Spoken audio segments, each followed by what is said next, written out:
Tuesday, ain't it?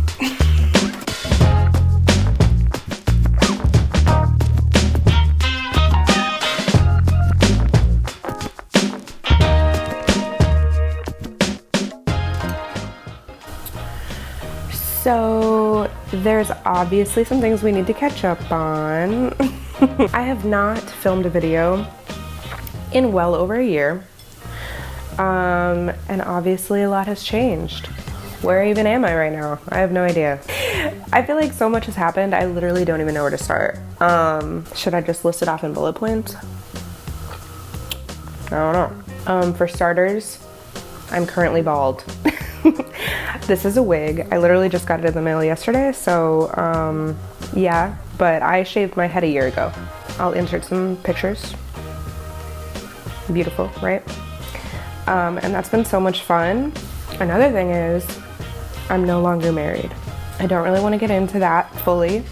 Maybe I'll make a video about that in the future, but just know that currently I am no longer married.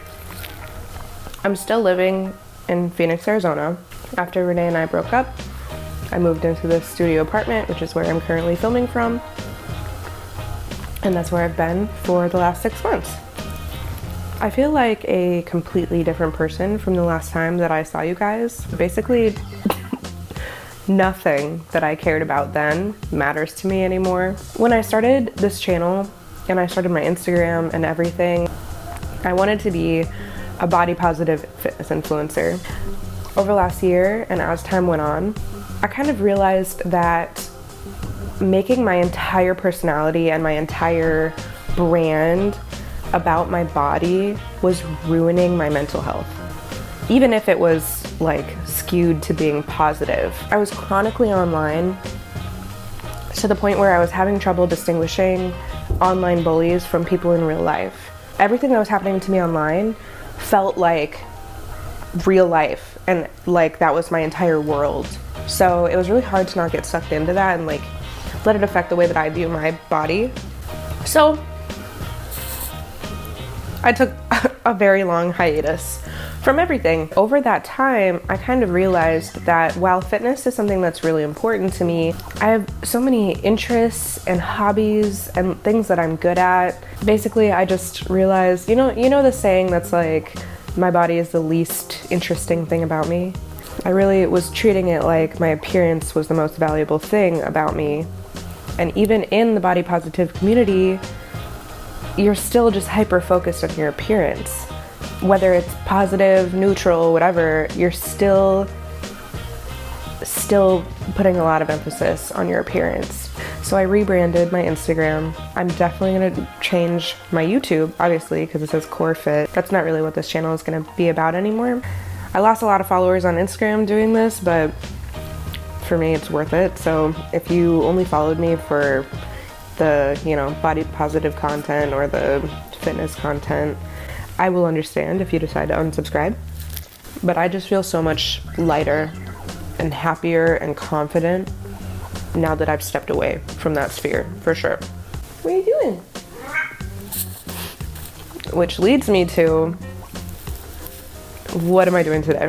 What's the big news of today? What am I so excited about? I purchased a cargo van and I'm gonna renovate it, and over the next year or 2 years, I am going to travel the US and live out of my van. But I have to go pick it up at 9:30 and I have like 25 minutes until I have to go.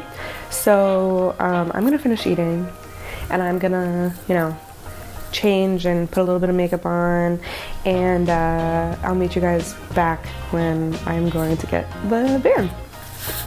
Alright, it's time to get this van. Here's the fit. Got the hair in a nice little messy low bun. This Los Angeles Lovers tee and some jeans, Let's do it. A van? Yeah, I'm gonna be converting a van to live out of. School Road. Then make a slide. And I see dealership. It's my lucky day. Why is that? Yeah, because they asked me why. I said, you're going to buy me a car. Oh. This is the van? My van is that white one right there. Good morning. What's going on? So if you have an issue and it's legit, we're going to just take care of it. Just let us know. But if it escalates beyond that, you do have this right. Yeah, if that happens. I doubt it. I can't see that happening with you, but... I have had such a good experience with you guys. I was so nervous to come here. We're having problems with this one. I'm going to use Lisa's copiers. I get your copies. I'll be right back.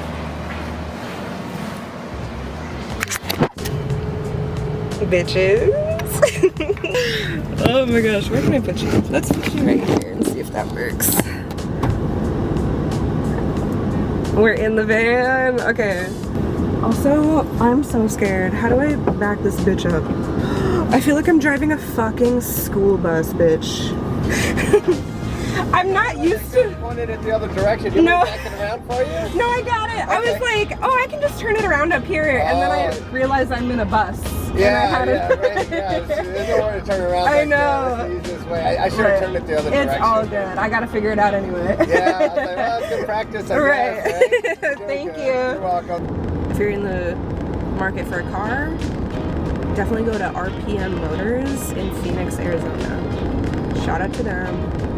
Shout out to my boy Anthony. Great guys. So yeah.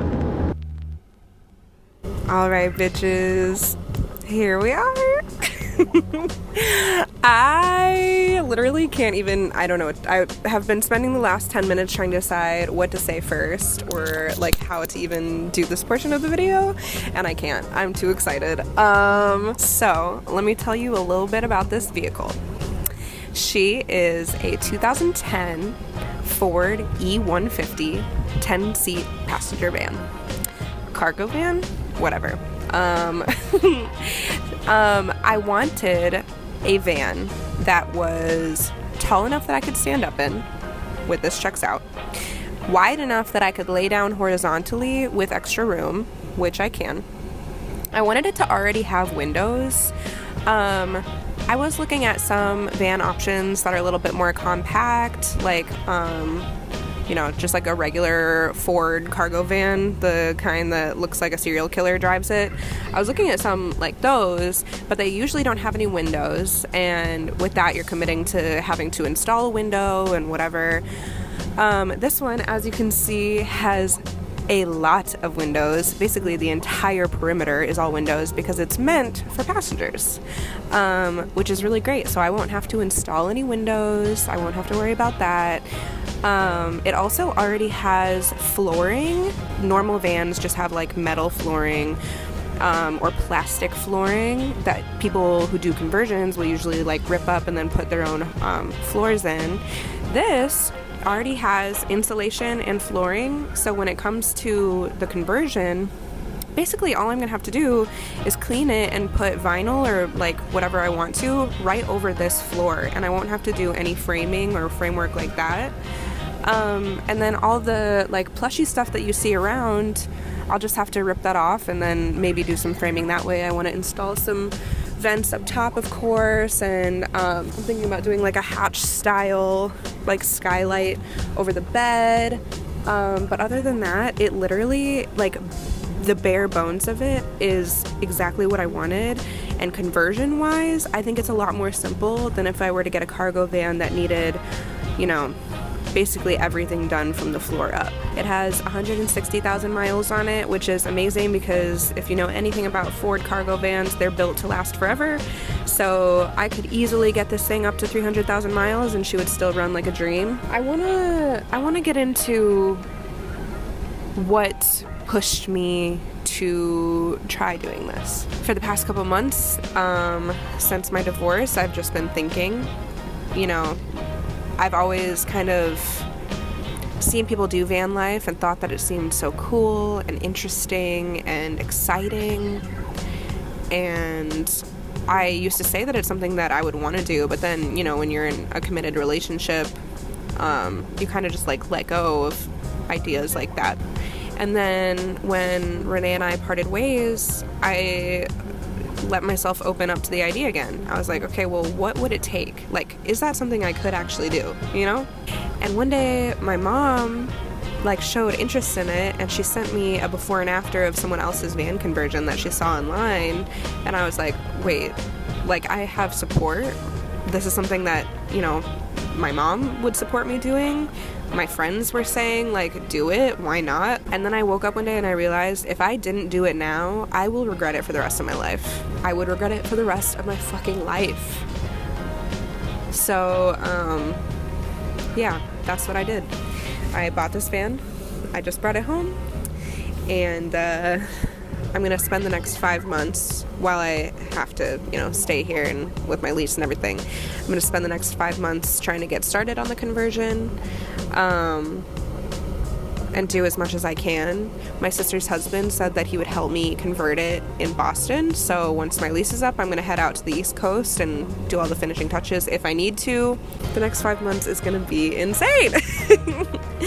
And I would really love to bring you guys with me and follow along. I kind of want to use these things as like a video diary and just document the whole process, obviously, and then once I'm on the road, obviously document the hell out of that. But I have never felt happier in my entire life, and I mean that with my entire chest. This is the most like myself I have ever felt in my entire life.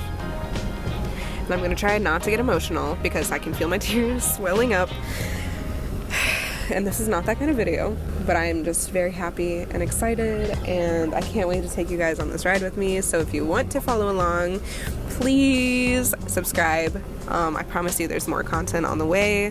I'm not going to commit to a posting schedule at this time just because I don't know what the next 5 months is going to look like, and I don't know how I'm going to feel, but I'm going to document as much as I can, and hopefully that's okay. Taking you guys along with me in that way. I hope you guys have an amazing rest of your day, and I will see you in the next one. Bye! So, something very unfortunate just happened. After I filmed that last clip, I was like, let me get out and film some really cool B-roll shots of the outside of the van. And I get out, I close the side passenger door, this one right here, and it was locked after I tried, like, I filmed whatever, and then I went to open it back up and get back inside, and the door was locked. And I was like, oh, that's weird. Oh well, I'll just go through the driver's side. I go to open the driver's side door, and that's locked too. So currently, I locked myself out of the van while it's fucking running, and I had to call AAA, and now I have to stand out here and wait for 30 to 45 minutes for a AAA person to come and get me into the van that I literally just purchased and brought home for the first time right now. Honestly though, I'm not even mad. Like, it's fine. It's not that big of a deal. It's more just funny, and I would rather have something like that happen here and now on the street outside of my apartment than in the middle of nowhere. It's like a good lesson for me.